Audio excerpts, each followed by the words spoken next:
Como é que um grupo de escritoras afro-americanas conseguiu forjar uma identidade completamente nova na literatura? Olha, elas não estavam só escrevendo histórias. Elas, na verdade, travaram uma verdadeira batalha na página, redefinindo como as mulheres negras eram vistas e, principalmente, como elas se viam. Essa é a história de um espírito guerreiro. Para a gente entender a luta, primeiro a gente precisa dar uma olhada no campo de batalha. Por muito tempo, a literatura e o teatro nos Estados Unidos retrataram as mulheres negras por uma lente assim bem distorcida e prejudicial. Essa citação aí mostra a realidade que elas enfrentavam.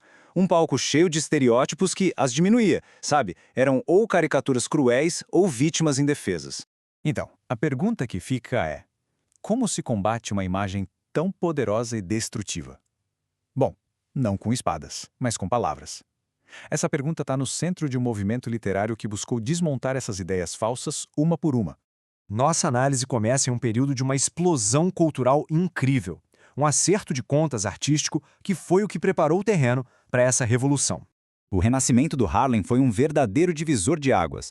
Ali, entre 1917 e 1935, artistas, músicos, escritores negros, eles se juntaram para, pela primeira vez em grande escala, contar as suas próprias histórias, retratar seu povo com precisão e dignidade. E mesmo depois do fim dessa era, as sementes que foram plantadas ali, elas continuaram crescendo, inspirando as próximas gerações.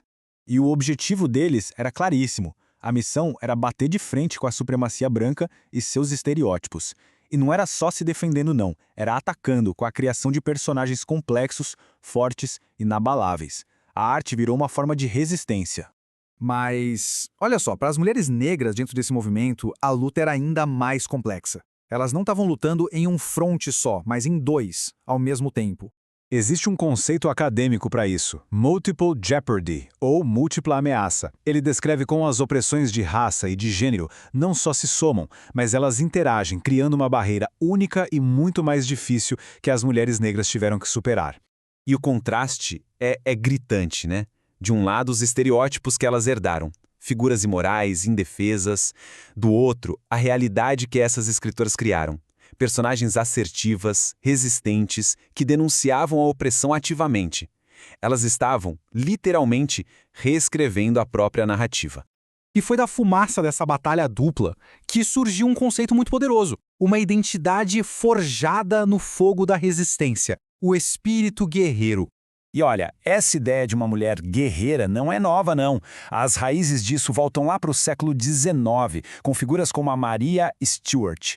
Ela já usava esse termo em palestras militantes, mostrando que essa luta tem uma história longa e profunda. E aqui a gente tem a definição moderna e definitiva do dramaturgo Angus Wilson. O espírito guerreiro não é sobre violência física, é sobre olhar para os limites que a sociedade impõe e dizer não. É um ato de recusa, um ato de pura vontade. E essa recusa foi personificada por uma geração inteira de escritoras. Nomes como Lorraine Hansberry, que levou a vida negra para Broadway, Ntozake Shange, com seus choral poemas que misturavam dança e poesia, Toni Cade Bambara, todas elas empunharam a caneta como arma, contribuindo para esse coro poderoso de resistência. Ok, mas como é que esse espírito guerreiro se manifestava na prática? Vamos ver alguns exemplos bem concretos que mudaram a cultura e a literatura para sempre. Esse aqui foi um momento gigantesco. Em 1959, a Lorraine Hansberry quebrou uma barreira monumental. A peça dela, Uma Rise in the Sun, não só chegou na Broadway, como levou a complexidade da vida de uma família negra para o palco principal dos Estados Unidos, forçando o público a confrontar uma realidade que muita gente preferia ignorar. E esse espírito não ficou só na arte, ele ecoou nos corredores do poder. Em 1974, durante as audiências de impeachment do Nixon, a congressista Barbara Jordan soltou estas palavras. Ela não era uma observadora passiva, ela era uma inquisidora, uma investigadora ativa da verdade. Isso nos leva de volta para Hansberry, essa declaração tão simples e poderosa. Eu sou uma escritora, eu vou escrever. É a mesma energia da Barbara Jordan, só que aplicada à criação. É a recusa em ser silenciada, a determinação de usar a própria voz como ferramenta. Então, qual era a ferramenta para essa investigação, para essa batalha toda? A resposta é surpreendentemente simples e, ao mesmo tempo, muito pessoal. A escritora Nikki Finney, em suas memórias, resume toda essa tradição literária em um único objeto da infância dela, o lápis. Para ela, o lápis não era só para escrever. Era um símbolo de trabalho, de pensamento, de integridade. Pensa um pouco nessa metáfora da Finney. A caneta, com sua tinta permanente, era para os vendedores, para resposta rápida e definitiva. Mas o lápis era para os pensadores, para os artesãos. Era uma ferramenta que permitia erros, reflexão, esforço. Era honesto. A marca escura do grafite exigia a intenção. O ponto de virada para a jovem Finney foi assistir a uma peça sobre a vida de Lorraine Hansberry. Naquele palco escuro, ela viu o poder de uma mulher negra usando palavras, fazendo perguntas difíceis e se recusando a ser só uma espectadora da própria vida. Naquela noite, algo foi passado para ela. Não era só uma ideia abstrata, mas algo tangível.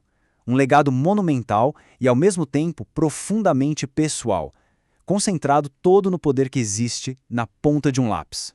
O trabalho dessas mulheres nos mostra que a ferramenta mais simples pode se tornar uma arma poderosíssima nas mãos certas.